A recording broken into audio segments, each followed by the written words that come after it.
26 de julho de 2016. A caminho da Espanha, Pato está fora dos planos do Corinthians. Ontem foi o último dia dele, tudo caminhar bem, ele não volta mais. FIFA libera e São Paulo acerta a contratação de Buffarini. Mas os reforços não devem parar por aí. Lucas Prato e Lucas Barros também estão na mira do tricolor. Palmeiras cancela jogo treino contra a Seleção Olímpica do Iraque para preservar jogadores até a partida do final de semana contra o Botafogo.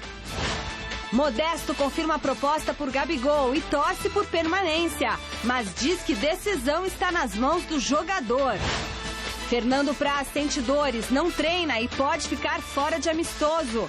Neymar dá entrevista e se diz surpreso com o Micali e jogadores. E ainda, seleção masculina de basquete derrota a Romênia em amistoso preparatório para os Jogos do Rio. A ajuda da tecnologia nos treinos da equipe brasileira da esgrima. E Flamengo vence a América de Natal e se mantém na cola do G4. Não troque de canal. O Gazeta Esportiva volta num instante.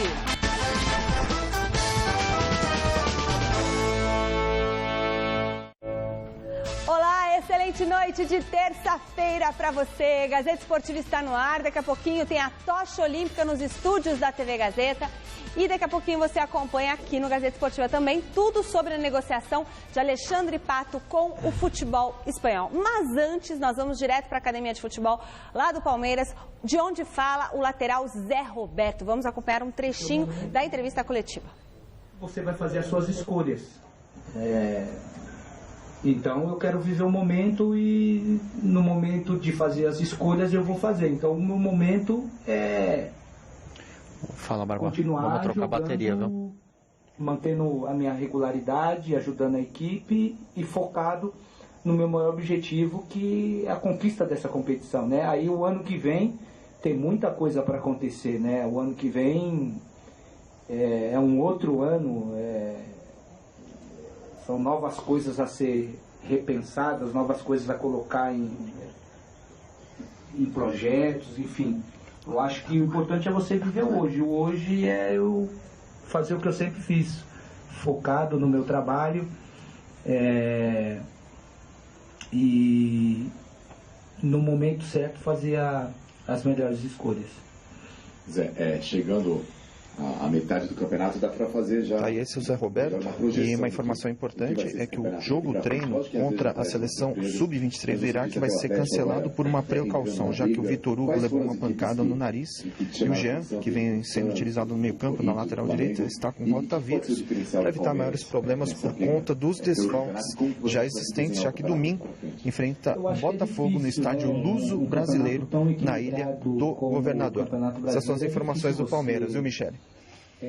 Falar do que vai acontecer no segundo. Beleza, Adriano Dolfi, daqui a pouquinho a gente volta, pessoal, com mais informações direto do Palmeiras. Adriano Dolfi está lá e a gente volta com ele. Mas agora nós vamos falar do Alexandre Pato, que não é mais jogador do Coringão.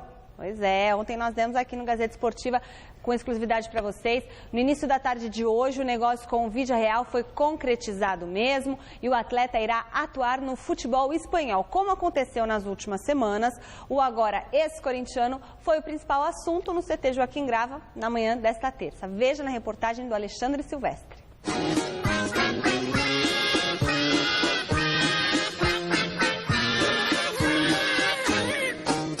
Cadê o Pato? Pataqui, patacolá.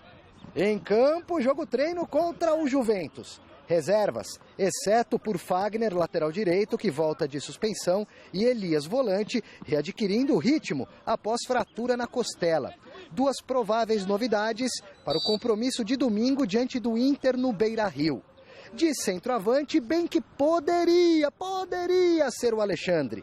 Mas é o Danilão mesmo, improvisado. Eu sou meia, né? Sou meio atacante, jogo pelo lado e por dentro, né? E esse homem, esse vem não como centroavante fixo, igual o André, que é estilo, cada um tem um estilo, mas eu jogo ali também, mas como movimentação, vindo compor o meio de campo, vindo armar as jogadas também, não parado ali entre os zagueiros, um pivô assim, né? E onde está o Pato, hein? O assessor de imprensa conversa misteriosamente com o gerente de futebol. Logo, o diretor adjunto se aproxima e revela o capítulo final de uma novela que ninguém mais aguentava. Finalmente, as próximas horas, pode demorar 1 hora, 4 ou 5, mas tá pra encerrar. E ele já está dispensado das atividades aqui dentro. Ontem foi o último dia dele, se tudo caminhar bem, ele não volta mais. Dos males o menor? Não, aqui, ó, pessoal, vou repetir, era sem entrevista, tá? O Corinthians fez da parte dele. Agora, o Corinthians também gostaria que o jogador estivesse aqui.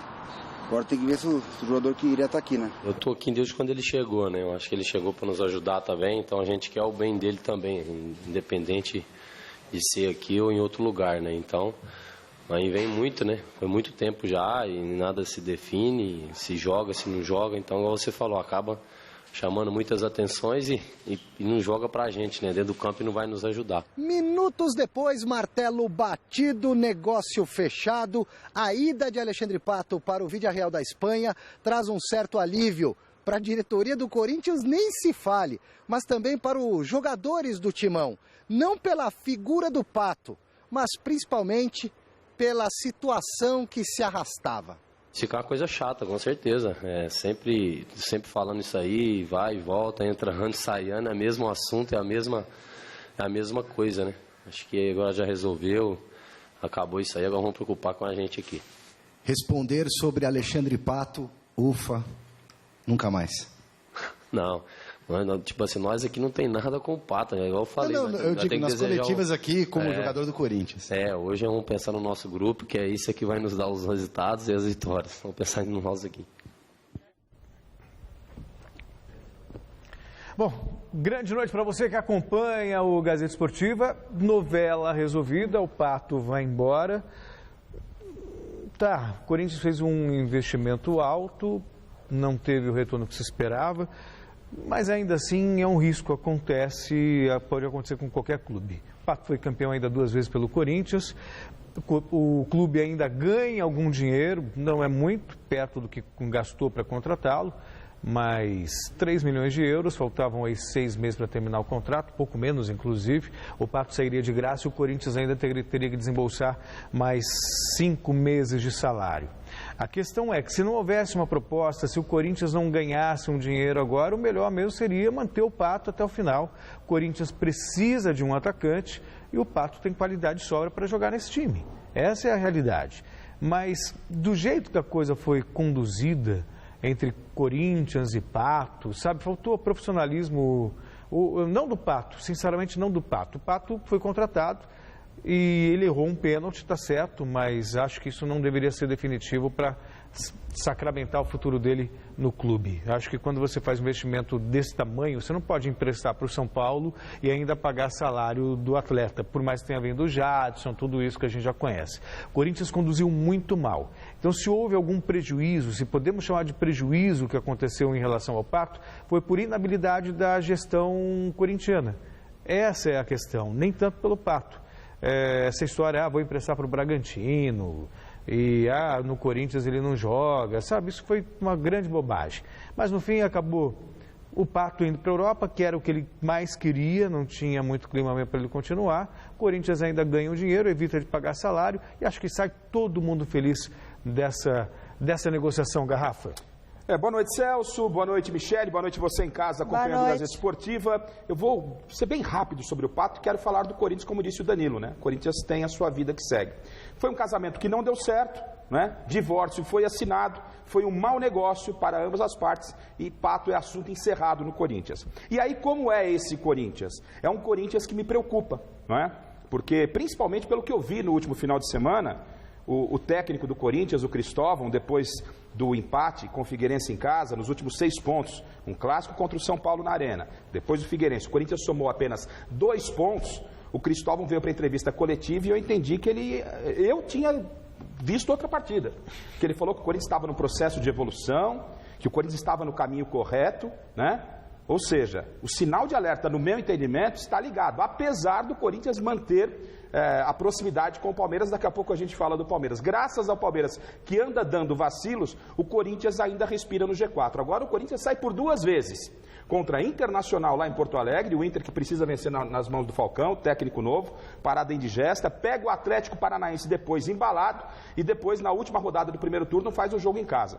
Então, o Corinthians hoje, talvez a diretoria deu uma festa porque conseguiu se livrar do Pato e não tem um centroavante. Vai improvisar o Danilo, não é? Então, essa é a realidade do Corinthians. A torcida corintiana está preocupada com isso. E o que não dá para entender, e com todo o respeito que merece o Cristóvão, é esse discurso que ele vem colocando de que as coisas estão melhorando, que as coisas estão evoluindo, as coisas não estão bem no Corinthians. O torcedor corintiano sabe disso, né? Os números, a pontuação do Campeonato Brasileiro dá ao Corinthians, quem olha a tabela, o Corinthians está a 2 pontos do líder. Mas dentro de campo, esse Corinthians não é um time que inspira confiança no seu torcedor. Diferentemente dos outros anos, quando o Corinthians era até chamado de empatite, mas era o Corinthians que não perdia e ganhava por 1-0, mas ganhava. Não é? O Corinthians hoje, em casa ele não consegue ganhar do Figueirense, não consegue ganhar de um São Paulo combalido, e o seu técnico acha que está tudo bem. Será que está? Eu acho que não. Bom, vote na enquete que está no ar no site gazetesportiva.com. Hoje nós queremos saber qual foi a contratação de pior custo-benefício no futebol paulista nos últimos tempos. É que isso realmente me deixa muito irritada. O Pato no Corinthians, que custou cerca de 40 milhões de reais. O Wesley no Palmeiras, que custou 21 milhões de reais. O Michael, no São Paulo, que saiu por 22 milhões de reais e 50% dos direitos de 2 atletas da base tricolor. Ou o Leandro Damião no Santos, hein, também, que custou a investidores e ao Santos 46 milhões de reais. Comparando o que rendeu, o que gastou, o que deu de frutos, Celso Cardoso. Olha, eu estava prestes a falar que era o Pato, mas aí você lembra que o Pato ganhou 2 títulos no Corinthians, tal. O Corinthians ainda recebeu o Jadson, foi campeão brasileiro. Foi o Jadson, verdade. Ainda pegou 10 milhões agora. Sem dúvida, Leandro Damião no Santos. Esse foi o maior mico da história. Diga, O macaquinho, o mico foi o Damião, mas não tem jeito. Né? Não tem jeito. O Damião é algo absurdo, né? Até porque quando a gente faz uma comparação da qualidade técnica do Pato com o Damião, estamos falando de matérias, de valores, né? Próximos, né? Valor de matérias-primas completamente diferentes. Né? Então, o do Damião é disparado o pior negócio. Mas isso não exime as outras equipes de terem feito lambanças. Isso não significa que o Corinthians, que o Pato não foi um mico. Que o Wesley não foi um mico. Claro. O Maicon tem um detalhe. O Maicon, na verdade, ele foi um mico. Eu vou explicar por quê. Vamos falar assim, ele tem 4 anos de contrato ainda. Sim. Blá, blá. Mas o São Paulo fora da Libertadores. Só pagou o que pagou ali na hora, deu 2 jogos, porque tinha o jogo com o Atlético Nacional. Se a negociação fosse depois da Libertadores, se a negociação acontecesse depois da Libertadores, não pagaria, a história isso seria nunca. Outra, não pagaria, com certeza. Eu não pagaria isso. Então, também... E a gente está falando de 6 milhões de euros para um zagueiro. O problema, Celso Cardoso, é que o dinheiro não é do dirigente. Então. Não sai do bolso dele. Então fica mais fácil. Aí o problema, né? Aí o problema é mais tranquilo. O diretor, ele só assina. Aliás, o cheque. em alguns casos... Mas quem paga é o clube, é o torcedor, né? Em alguns casos, a gente já ouviu situações por aí, não sai do bolso dele e ainda entra mais algum, né? Enfim... Segue o jogo. Daqui a pouco, a tocha olímpica no Gazeta Esportiva. Faremos o revezamento dos 200 metros entre eu, Celso Cardoso e Osmar Garrafa. Você não aguenta 10 metros? Como não? Não aguento. 10 metros aguenta, é daqui aí, não é? Não, aqui tem um máximo. Para 10 metros eu sou dúvida 3. também. Vamos deixar como está. Não, vamos fazer o revezamento aqui. Eric Castelheiro, editor executivo do site gazetesportiva.com, emprestou a tocha pra gente. Vai ter o revezamento na Fundação Casper Libero, hein? Todo mundo vai poder fazer o revezamento aqui na fundação da tocha olímpica. Você fica falando essas coisas, as pessoas em casa acreditam. É verdade, o Centro de Eventos vai fazer um evento aqui, o revezamento da tocha. Caramba, ninguém acredita. Bom, verás. Não acreditava nem que a tocha vinha hoje aqui? Verás, você também verá. No jogo que completou a 16ª rodada, o Flamengo venceu o América Mineiro e colou no G4 do Brasileirão. Jogando em Cariacica, no Espírito Santo, o Flamengo recebeu o América Mineiro e fez o primeiro com Paulo Guerreiro, aproveitando o cruzamento de Pará. O segundo do time carioca saiu de pênalti. Alan Patrick bateu bem e aumentou a vantagem. A 15 minutos do fim, o América tentou iniciar uma reação com Juninho, mas o Flamengo segurou o resultado. Final 2-1. Foi um jogo, desculpa, Celso, foi um jogo complicado para o Flamengo.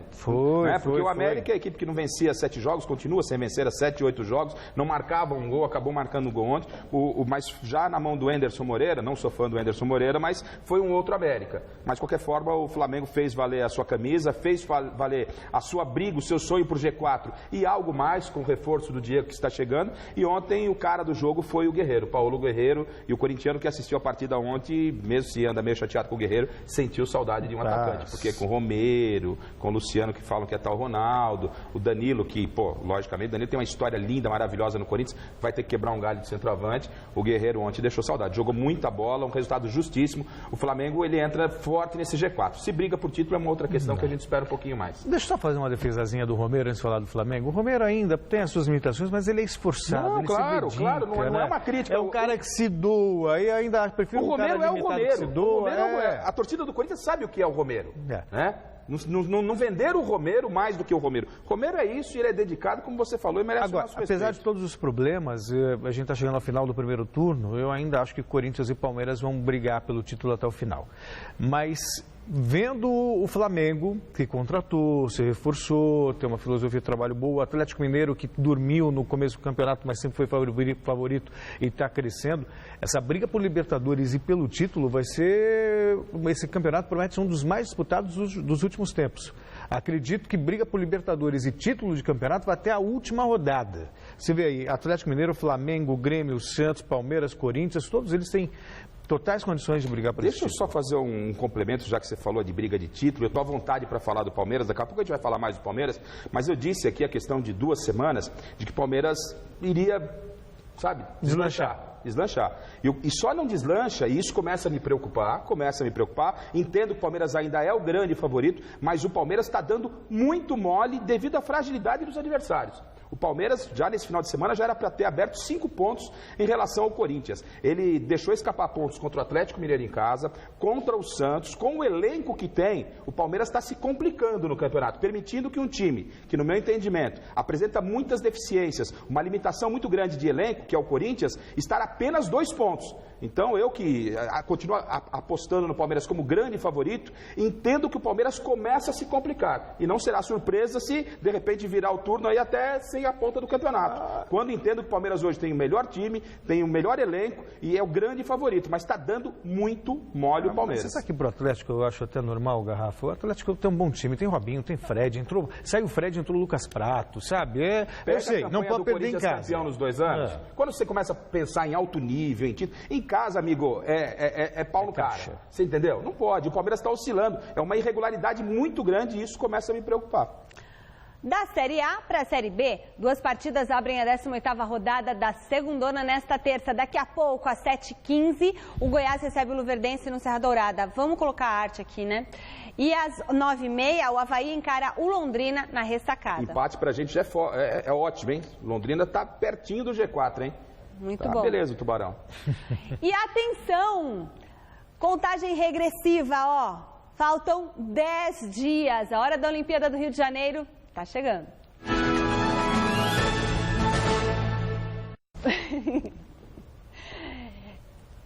Eu queria sair para pegar a tocha, mas é tão rápida a vinheta que não dá tempo, né? Eu já pego a tocha olímpica que está aqui do meu lado. Hoje é o dia do último episódio da série Made for Brasil, que contou as histórias de treinadores de várias partes do planeta que toparam o desafio de vir ao Brasil ajudar os nossos atletas na preparação para a Olimpíada. É uma série de reportagens especial do site gazetesportiva.com. As reportagens estão completas lá no site gazetesportiva.com e toda terça-feira a gente mostra um pedacinho aqui no programa. Para encerrar a série, hoje nós trazemos um personagem que já conquistou um ouro olímpico treinando a Argentina e agora tentará repetir a façanha à frente da seleção brasileira de basquete. É o argentino Rubén Magnano.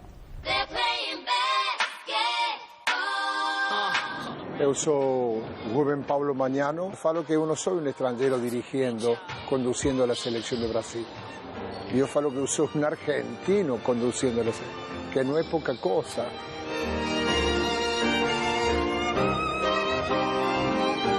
Tengo un destino marcado de siempre enfrentarnos en todos los torneos que jugamos contra Argentina. Entonces, ya maduré eso. Yo continúo siendo argentino, pero cuando la bola está en el aire, en el primer salto ya, eu viro brasileiro 100%. Brasil, para o argentino, é um país muito apetitoso, muito lindo. Se falamos de futebol, para ele foi todo el zoom.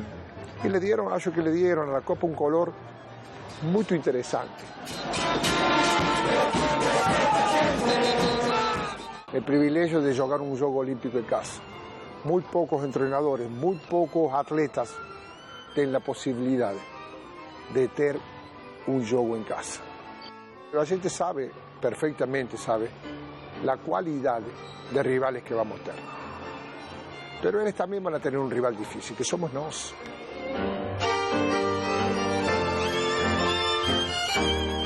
Hola, soy Rubén Mañano, argentino. Estoy acá para ayudar a la Selección Nacional de Básquet.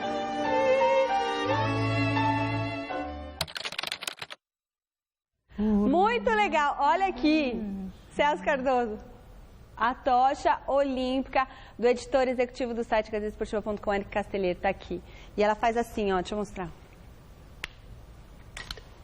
Ó, demais, né, gente? Agora sim, ó. Olha a categoria agora. Boa. Ai, quase caiu. Tô falando. Olha que demais. Olha como é pesada. Por isso que o pessoal corre devagarinho, porque pode cair. É bacana. E olha aqui, é a que ele usou mesmo, tá queimada, toda queimada. Sim, vamos embora. Sim. Reveza, passa aqui. Zé. Não, Zé não, daqui. Por que não, volta Zé? pra mim. Não, o Zé tá fora do ar, daqui. Olha lá, cuidado. Olha a tocha maravilhosa. Você viu o ciúme da tocha? Haverá um evento aqui na TV ela. Gazeta, revezamento 200 por 200, todo mundo carregando a tocha, hein? Muito linda. Ó. Acende. Um close. Bom, e ontem, eu vou ficar com a tocha até o fim do tema Olimpíadas, tá bom? E ontem, Rubem Manhano comandou a seleção brasileira em mais um amistoso preparatório para os Jogos Olímpicos. Bonito. Contra a Romênia, boa vitória do Brasil, com destaque para o pivô Nenê. Veja com Felipe Sboril.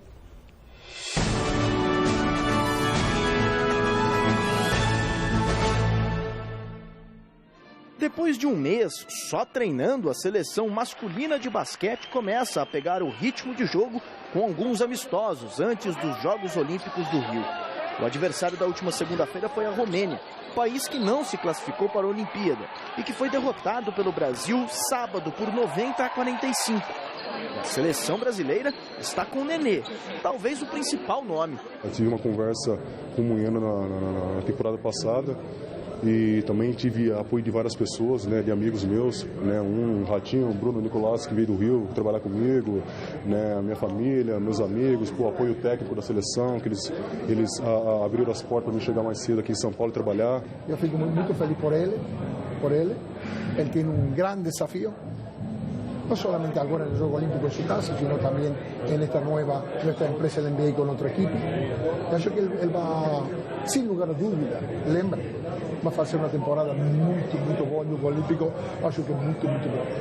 Dos 12 convocados por Rubem Manhano, o único que não atuou foi o pivô Anderson Varejão, do Golden State Warriors, que está com uma lesão nas costas. O jogador viajou para os Estados Unidos e deve desfalcar o Brasil nos Jogos. Este negócio de Anderson, sí, estou preocupado. Me siento muito feliz porque a resposta do equipo, ainda com a ausência de um jogador tão importante, respondeu muito bem. Por exemplo, no caso de Augusto Lima, por exemplo. Mas falei de um nome, mas tenho que dar parabéns a todo o equipo. Tem coisas que são passadas para nós depois, né, quando eles têm um pensamento mais concreto. Mas até então, eu estava tendo uma dor nas costas, né, e normal, porque o bicho estava pegando no treino mesmo. E isso daí é normal, até eu tive essa dor na costa, mas eu não fui cortado, fica tranquilo. Em mais uma partida fácil, sem dificuldades, a seleção brasileira, que conta com nomes como Leandrinho, Nenê Hilário e Marcelinho Huertas, venceu os romenos por 96-50. É claro que quando uno ganha com sua equipe 2 jogos por 40 pontos, achamos que estamos por el caminho certo. Mas acho que o mais importante destes 2 jogos, além do resultado final, foi o respeito que os jogadores nos tiveram primero contra el rival y después de intentar hacer todo lo que uno viene planificando. Depois de 2 amistosos contra a Romênia, o Brasil segue para Mogi das Cruzes, na Grande São Paulo. A partir da próxima quinta-feira, vai enfrentar a Austrália, China e Lituânia em um torneio amistoso. A delegação brasileira entra na Vila Olímpica, no Rio de Janeiro, no dia 3 de agosto. Acho que es un torneo muy conveniente para nosotros, en un momento muy conveniente con rivales realmente de mucho nivel. Y eso a nosotros nos va a permitir saber em que patamar estamos, ficamos. Iremos fazer da mesma forma com a Romênia, trabalhar no nosso sistema tático, impor nosso ritmo e ganhar corpo, né? Ganhar química e acertando as coisas necessárias. Olha, uma programação correta da seleção brasileira, né, de basquete. Pegou a Romênia, um adversário sem nenhuma expressão, fez 2 jogos, já se viu uma evolução da primeira para a segunda partida, independentemente da fragilidade do adversário. A gente viu uma seleção mais veloz na saída, uma seleção que queria realmente propor o jogo e não esmoreceu com a facilidade do adversário. Vai agora para um torneio com equipes, um torneio curto com equipes de um nível superior à Romênia e depois vai para uma chave extremamente complicada nos Jogos Olímpicos. A seleção brasileira na chave, ela tem, só vou citar 2, Croácia e Espanha, que são 2 seleções fortíssimas. O Brasil tem a Nigéria pela frente também do seu grupo, a Nigéria é uma vitória certa, e o Brasil, para fugir dos Estados Unidos, já na fase de mata-mata, teria que, além de vencer a Nigéria, vencer um dos outros rivais do grupo. Porque senão o Brasil ficaria na última colocação do grupo, obviamente vai cruzar com o primeiro do outro grupo, que deve ser, não foge disso, será a seleção dos Estados Unidos. Então o Brasil tem que ganhar da Nigéria e tentar fazer mais uma vitória, passar na fase de classificação com 2 vitórias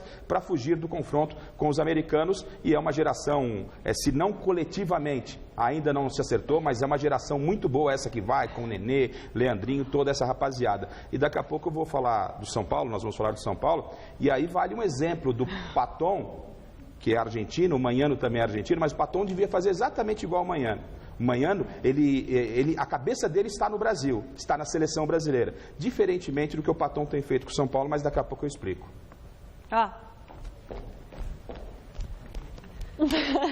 É muito emocionante, gente. Estou emocionada. Estou achando que você vai levar essa tocha para casa. Pena que a tocha não pode acender, né? Apesar de nunca ter ganho uma medalha na esgrima nas Olimpíadas, o Brasil ganhou recentemente reforços tecnológicos para tentar melhorar esse desempenho. Acompanhe na reportagem de Vinícius Rodrigues. Da parceria entre o Laboratório de Ciências e Estudo do Movimento do Mackenzie e o Instituto Nacional de Tecnologia, surgiram 2 programas capazes de auxiliar na prática da esgrima. Um esporte bastante complexo e técnico, e que exige uma precisão única nos movimentos. Em uma das criações, são 18 câmeras espalhadas pela sala e 57 marcas anatômicas espalhadas pelo corpo que transformam os atletas em verdadeiros avatares.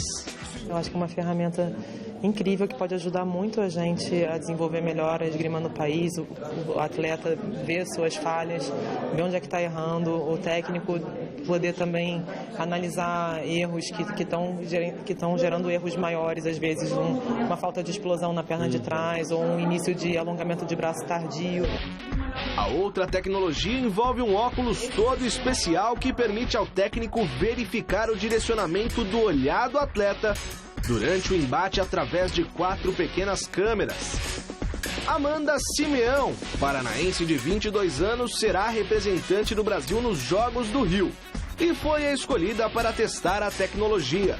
Dentro da esgrima, que é um esporte tão assim dos detalhes, tão complexo, faz toda a diferença. É que a esgrima é um esporte assim que o tempo inteiro você tem que fazer acreditar o teu adversário que você vai fazer uma coisa e no último segundo você muda. E você tem que estudar ele, só que você tem que tomar cuidado. Porque se você ficar olhando, por exemplo, eu quero tocar o pé, ele vai ver que você quer tocar o pé, então ele já vai estar um passo à frente de você.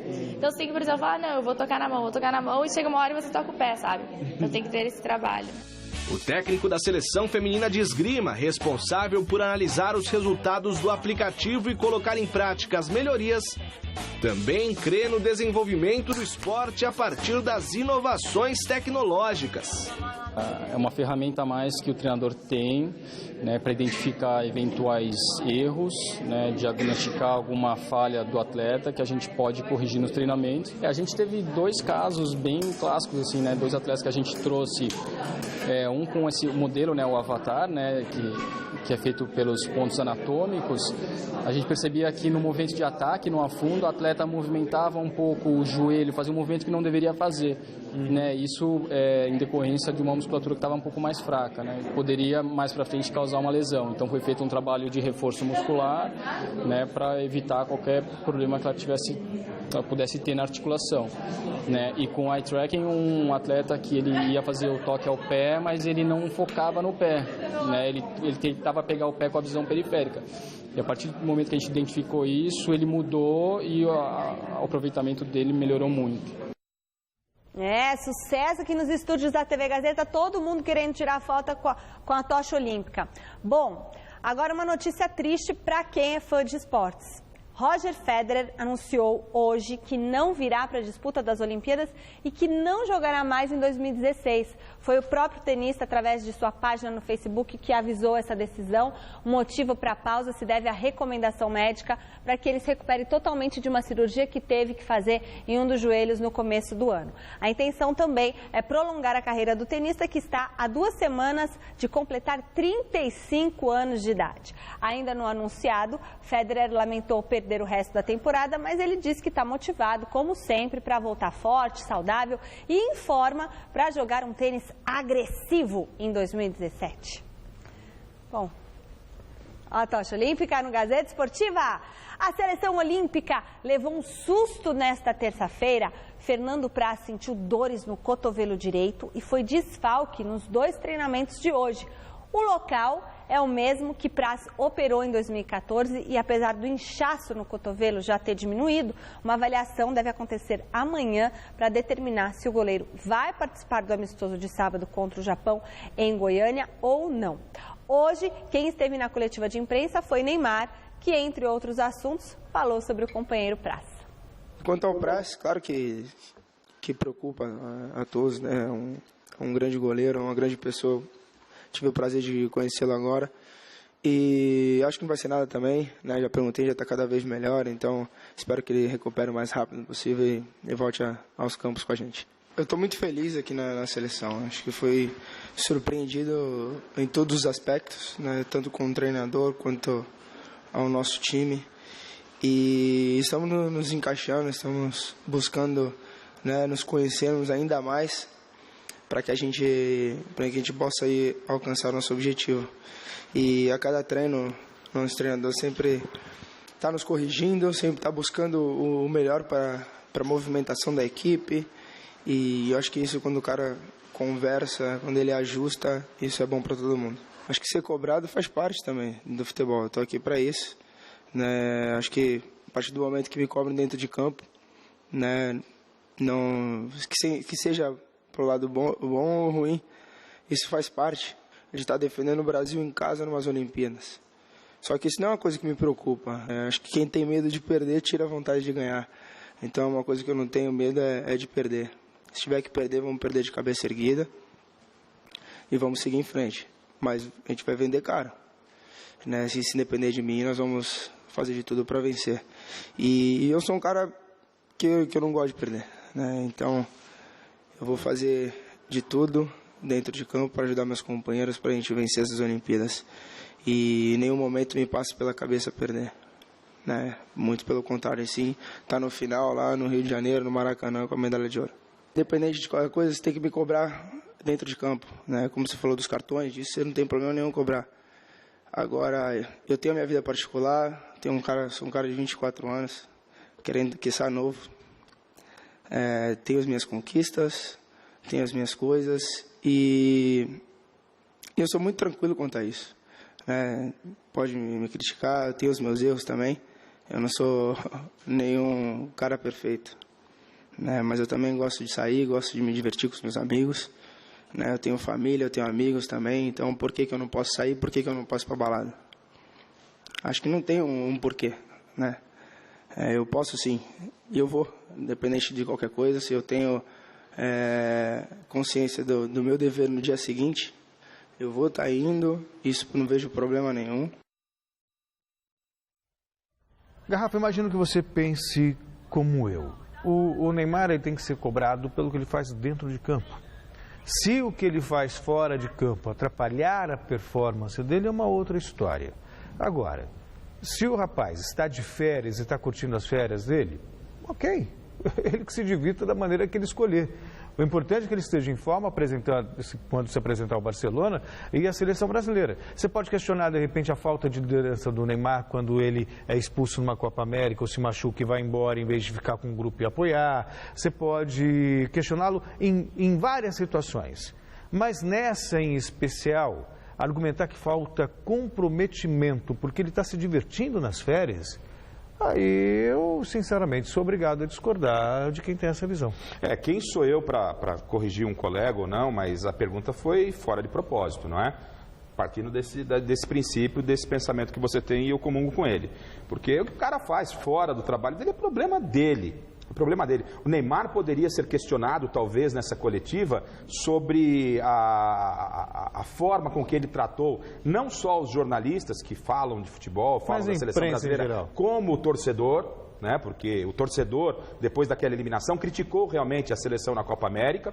Não é? A imprensa criticou e ele chamou todos de babaca. Poderia até, se fosse para resgatar, ouvir a versão dele, ele já havia se desculpado. Agora, questionar o que o cara faz ou deixa de fazer fora de campo, realmente não compete a nós jornalistas, mas enfim, cada um que segue a sua vida aí no seu meio profissional.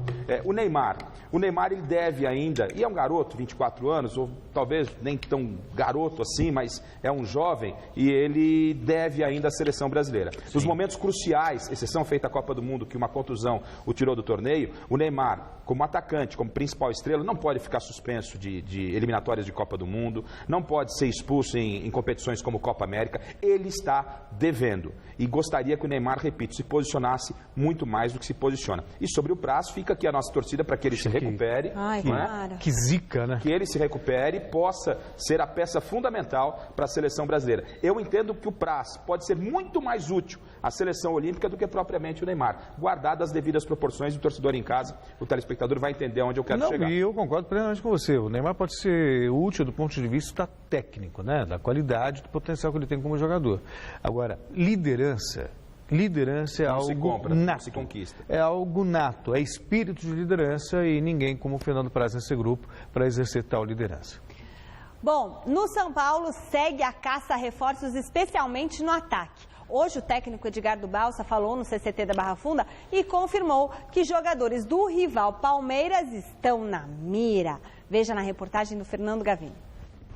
A novela sobre a permanência de Edgardo Balsa no São Paulo está próxima do fim. Pelo menos esta é a opinião do treinador, um dos candidatos a substituir Tata Martino, demitido da seleção argentina após o vice-campeonato na Copa América. Yo creo lo van a tener que resolver esta semana, porque no se olviden que dentro de 30 días tienen eliminatorias, así que el apuro yo creo que es de ellos. Viajé, llegué, hablé con 4 directivos, tuvimos 2 horas charlando y volví al avión y llegué acá al entrenamiento del otro día. Fue una charla amena, tranquila, de fútbol y de conocimientos, simplemente. Me dijeron que iban a hablar con otros técnicos y que en algún momento van a tomar la decisión. Segundo a imprensa argentina, Jorge Sampaoli, que recentemente foi apresentado como técnico do Sevilha, é o favorito para assumir a seleção do país. Enquanto isso, Edgardo Balsa segue trabalhando aqui no São Paulo e indicando reforços para o clube. Hoje, Andrés Chaves, recentemente contratado do Boca Juniors, trabalhou pela primeira vez junto com o grupo. Mas a maior novidade foi o anúncio da contratação do lateral Buffarini, que trabalhou com Paton no São Lourenço. Por tudo isso, quando foi perguntado a respeito do quanto o São Paulo seria prejudicado caso ele deixasse o clube neste momento, Balsa respondeu assim: Não tem nada a ver uma coisa com a outra. Lo que estamos haciendo por el equipo lo estamos haciendo independientemente si esté Bausa, no esté Bausa o el que sea, es para mejorar el equipo y vamos a seguir trabajando en eso. Ahora estamos abocados a encontrar un centro delantero más. Ahí están dando nombres que salieron y que los dije, están entre 5 o 6 nombres que estamos manejando, não são 2 solamente. O final da resposta foi uma referência a uma entrevista que Bausa deu a uma rádio argentina, em que disse que Lucas Barrios, do Palmeiras, e Lucas Prato, do Atlético Mineiro, interessam ao São Paulo para substituir Caleri. Mas, como mesmo disse o próprio Bausa na entrevista coletiva de hoje, existem outros nomes nessa lista. Do CT do São Paulo, na Barra Funda, Fernando Gavini. São 2 belíssimos nomes. Eu gosto do Barrios, gosto ainda mais do Lucas Prato e realmente o Atlético Mineiro ficou, pelo amor de Deus, entenda o que eu estou dizendo do Atlético Mineiro, mas o Atlético pequeno para Fred e Lucas Prato, porque são 2 jogadores de ponta que eu não consigo imaginar jogando juntos. E não dá para um ser reserva do outro, Rafa. Ô Celso, eu cansei do Paton. Desculpa. Sério? Cansei. Ou então ele tem um irmão gêmeo. Porque aqui no Brasil ele fala arroz, na Argentina ele fala feijão. Não é? Aí aqui ele vem para a coletiva. A semana passada foi na Argentina e disse o seguinte: pô, se não contratar um atacante eu vou embora.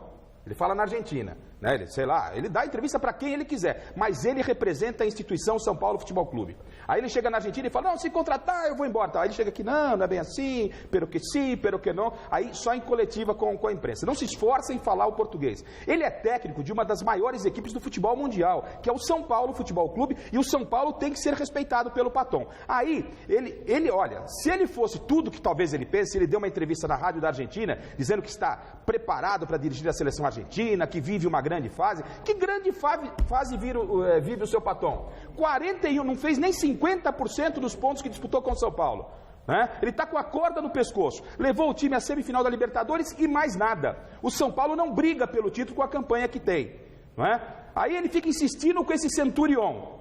Ele parece que é o Tele Santana. Ele sai de manhã, na sexta-feira pela manhã, quando a imprensa entrou no CT, o Paton vazou para a Argentina e o Pintado e os auxiliares é que deram o treinamento. Foi para a Argentina conversar com a seleção da Argentina. Se ele realmente fosse um técnico de ponta, seria chamado para ser técnico da seleção argentina e não para uma entrevista. A seleção da Argentina não tem dinheiro, não tem condição, pela bagunça que está lá, de contratar o Simeone e vai tentar o Sampaoli. E aí faz algumas entrevistas, tipo recursos humanos, e o Paton, que é técnico do São Paulo, vai lá e se presta a isso. E a culpa também é da diretoria do São Paulo, que fica insistindo com os técnicos estrangeiros. Veio aqui o tal do Osório com a canetinha na meia e tal. Primeira proposta do México, vazou e largou o São Paulo. Agora o Paton também. A diretoria disse, inclusive, que isso seria resolvido num dia. Ele falou: mais uns 10, 15 dias. Vai arrastar essa novela quando? E o São Paulo, Paton? E o São Paulo? O Garrafa, não, né? Deixa eu só defender o Osório, que não tem procuração para isso. Mas ele é bom técnico, prometeram um mundo para ele, mandaram embora todo mundo e ainda foi cornetado via WhatsApp dizendo: São Paulo não é lugar para... E aí ele falou assim: ok, vou embora, aceitou a proposta. Mas fez certinho também uma mensagem de WhatsApp. Mas o São Paulo não pode ter ingerência, ele tem... Não, peraí, não vamos confundir. É uma outra questão, mas assim, o São Paulo não pode ficar se rendendo a técnico estrangeiro. Pelo aproveitamento que o Paton tem no São Paulo, qualquer técnico do futebol brasileiro, e eu não tenho nem o bullying de vir um estrangeiro, só que o cara tem que vir, como o Manhano que eu elogiei agora. O argentino veio aqui e está com a cabeça na seleção brasileira de basquete. O cara está trabalhando pela seleção brasileira. O Paton disse na Argentina para quem quisesse ouvir. Ou será que o Paton não sabe que você fala lá, escuta aqui? Ele vai lá com um discurso e aqui é outro. O São Paulo é muito grande, Paton, e você não é tão grande quanto pensa. Você não engraxa nem a chuteira do Tele Santana, tá bom? Já que vocês comentaram do Fernando Praz, vamos falar agora do time dele, o Palmeiras, que se apresentou hoje à tarde na Academia de Futebol. Adriano Dolfi está lá e traz pra gente as informações do Verdão. Boa noite, Adriano.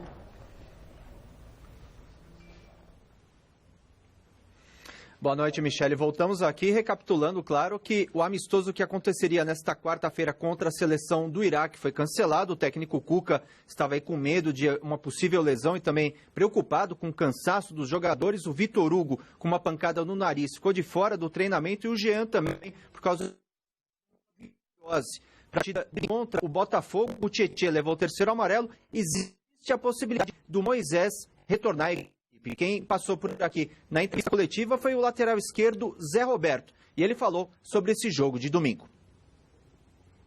A partir de amanhã, com certeza, o nosso treinador Cuca vai nos passar, né, a forma que o Botafogo joga, e a gente vai treinar em cima da formação do time deles, né, para que a partir de amanhã a gente já comece a entender como joga a equipe deles. E é claro que o Cuca, por ser um treinador muito inteligente, ele consegue fazer uma formação, porque ele sabe e tem colocado o nosso time muito leve na frente, para que quando a gente tem essa roubada de bola, a gente possa estourar lá dentro da área dos adversários, né? Então, eu acho que o fator importante dessas conquistas fora de casa foi a gente entender nos treinamentos como que é marcar a equipe adversária e sair para fazer os gols.